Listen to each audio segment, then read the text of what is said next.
Runway in Montenegro, a passport scanner flashed red. The man holding it had a private jet warming up. Next stop, Dubai. 3 weeks of freedom were about to end. Weeks before, this same man had erased $40 billion in 3 days. The passport was a fake. What he stole was painfully real. Board the file with me and mind the wreckage. I am Archie. I keep the files nobody wants reopened. This one is stamped file number 4, Terra and Luna. A coin that swore it would never break, a founder who swore it could heal itself, and $40 billion that went up like smoke. Open it with me.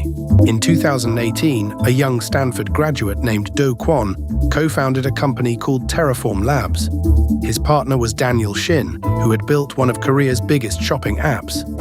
Their promise sounded almost boring.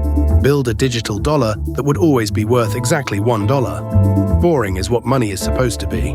But Kwon had tried this once before, under a fake name.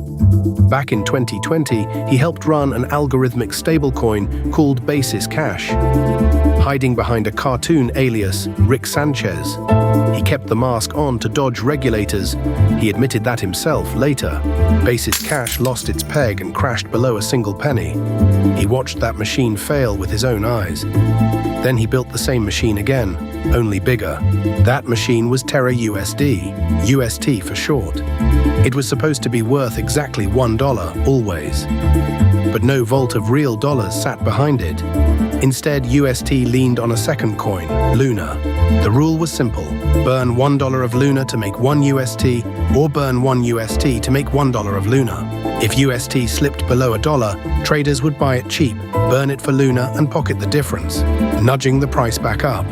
In theory, it worked right up until it didn't. Then Terraform added Anchor Protocol.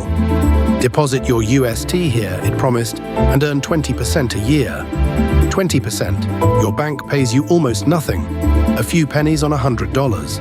Anchor offered hundreds of times more, but that yield came from no real business. Terraform paid it straight out of its own treasury, today's depositors funded with tomorrow's money. Take the subsidy away, and the machine had only one direction left to go. That is not a savings rate. That is a Ponzi with better branding. Only this time, the code did the recruiting for him. For a while, the branding worked beautifully. By April 2022, Luna hit an all-time high, over $119 a coin. The whole ecosystem was worth about $40 billion. Fans called themselves lunatics and wore the name with pride. Kwon played the part. When an economist questioned his math, he shot back, "I don't debate the poor on Twitter." Behind the swagger, the winnings were already real. Months before the crash, Kwon had reportedly put down a deposit worth about $15 million on a Singapore penthouse. The empire looked unstoppable. It had one small problem. It had already cracked once, quietly, a year earlier, and almost nobody knew. Rewind to May 2021. UST slipped off its dollar peg for the very first time. By the rulebook, the algorithm was supposed to heal itself. It didn't. Someone had to step in. That someone was Jump Trading, a giant trading firm. Its crypto arm, through a unit called Shan, quietly bought roughly $20 million of UST to shove the price back to $1. The rescue was never announced. Instead, Kwon and Terraform told the world the coin had healed itself, living proof that the algorithm worked. When he said the algorithm healed itself, he meant that someone had quietly called an ambulance and then hidden the bill. Years later, US regulators would call that secret the heart of the fraud. In 2025, the SEC fined Jump's subsidiary Shan $123 million over it, settled without admitting or denying the claims. No one at Jump Trading was ever criminally charged. But in 2021, the secret held, and a hidden rescue only delays the reckoning. The reckoning arrived in May 2022. On May 7th, UST wobbled off its peg again. This time, no rescue came. Depositors rushed for the exits all at once. As they dumped UST, the algorithm minted fresh Luna to soak it up. Billions upon billions of new coins. The more it printed, the less each coin was worth. The money printed itself, and the printing spread like a wildfire. On May 9th, with Luna crashing below $30, Kwon tweeted 4 words that crypto would never forget. Deploying more capital, steady lads. That was the captain's last broadcast as the ship went down. By May 11th, Luna fell under $1. On May 12th, Terra's own validators froze the blockchain to stop attackers. The network simply stopped. By May 13th, Luna was worth less than a penny, effectively zero. In 3 days, $40 billion had evaporated. Some estimates, counting UST2, put the wipeout closer to $60 billion. Either way, the smart money and the small saver burned together, and the wreckage was human. In South Korea alone, regulators estimated about 280,000 people held Luna, a whole mid-sized city, robbed overnight. The lunatics' forums filled with despair, and at least 8 deaths have reportedly been linked to the collapse. Then the man who built it all vanished. Return to that runway, but first, the chase. In September 2022, South Korean prosecutors asked Interpol to flag Kwon with a red notice. His answer, he mocked them. "I am not on the run," he tweeted.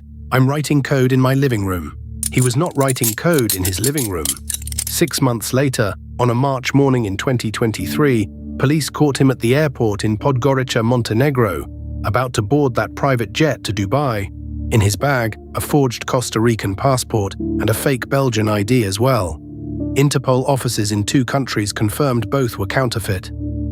A traveling companion, Han Chang-jun, was arrested beside him. The scanner flashed red. The running was over. Montenegro gave him 4 months for the fake passport. Then the real fight began, a tug of war. South Korea wanted him. The United States wanted him. For nearly 2 years, Montenegro's courts said yes to one, then the other. In the end, America won. On the last day of 2024, Kwon landed in New York.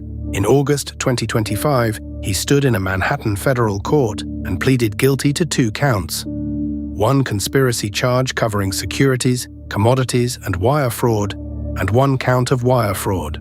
He agreed to forfeit about $19 million. Set that against $40 billion in losses.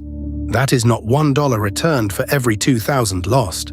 Then, in December 2025, came the sentence. Prosecutors asked for 12 years. His lawyers begged for 5. The judge, Paul Engelmayer, called 12 years unreasonably lenient and 5 utterly unthinkable. He gave Kwon 15 years, 3 more than even the prosecutors wanted. This was a fraud on an epic generational scale, the judge said. He called the losses real money, not some paper loss, and the human cost, human wreckage. So what is left? On paper, a lot. Back in 2024, Terra foreman Kwon agreed to a $4.5 billion civil settlement with the SEC. But the money is mostly gone. The victims will likely never be made whole, and the story is not fully closed. Kwon's co-founder, Daniel Shin, is on trial in South Korea, where prosecutors allege he took hundreds of millions in improper gains.